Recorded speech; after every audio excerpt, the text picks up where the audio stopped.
ప్రధాని మోడీకి Israel senate అరుదైన గౌరవం. ప్రపంచంలోనే మొదటి వ్యక్తిగా గుర్తింపు. భారత ప్రధాని మోడీ మరో అరుదైన గౌరవాన్ని దక్కించుకున్నారు.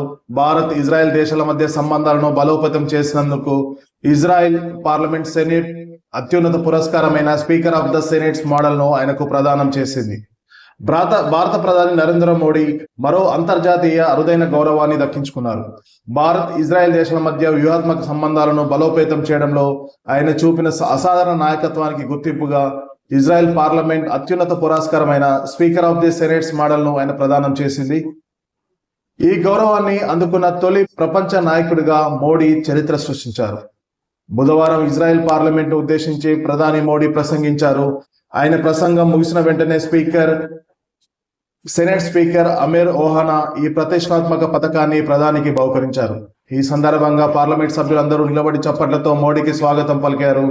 ఈ పథకాన్ని స్వీకరించిన తర్వాత మోడీ స్పందిస్తూ, ఈ గౌరవం నాకు వ్యక్తిగతంగా ఇచ్చింది కాదు, 140 కోట్ల మంది భారతీయులకు భారత్ ఇజ్రాయెల్ మధ్య ఉన్న చెక్కు చెదరని స్నేహానికి దక్కిన గౌరవం అని పేర్కొన్నారు.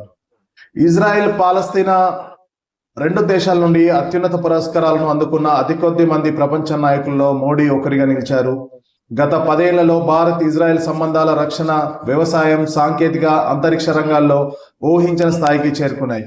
2017లో మోడీ ఇజ్రాయెల్ పర్యటించిన మొదట భారత ప్రధానిగా నిలిచినప్పటి నుండి ఈ బంధం వ్యూహాత్మక భాగస్వామ్యంగా రూపాంతరం చెందింది.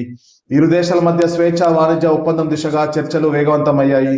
భారతదేశంలో యూదులు వేల ఏళ్లుగా ఎటువంటి వివక్ష లేకుండా జీవించడాన్ని ప్రధాని తన ప్రసంగంలో గుర్తు చేసుకున్నారు. ఇక భారత ప్రధాని నరేంద్ర మోడీపై ఇజ్రాయెల్ ప్రధాని ప్రశంసలు కురిపించారు. ఇజ్రాయెల్ ప్రధాని నెతన్యాహు మోడీని తన సోదరుడిగా అభివర్ణించారు. మోడీ కేవలం భారత్కే కాదు, ప్రపంచ స్థాయి గొప్ప నాయకుడు. ఇరు దేశాల మధ్య సహకారం ఇప్పుడు 4 రెట్లకు పెరిగిందని ఆయన కొనియాడారు.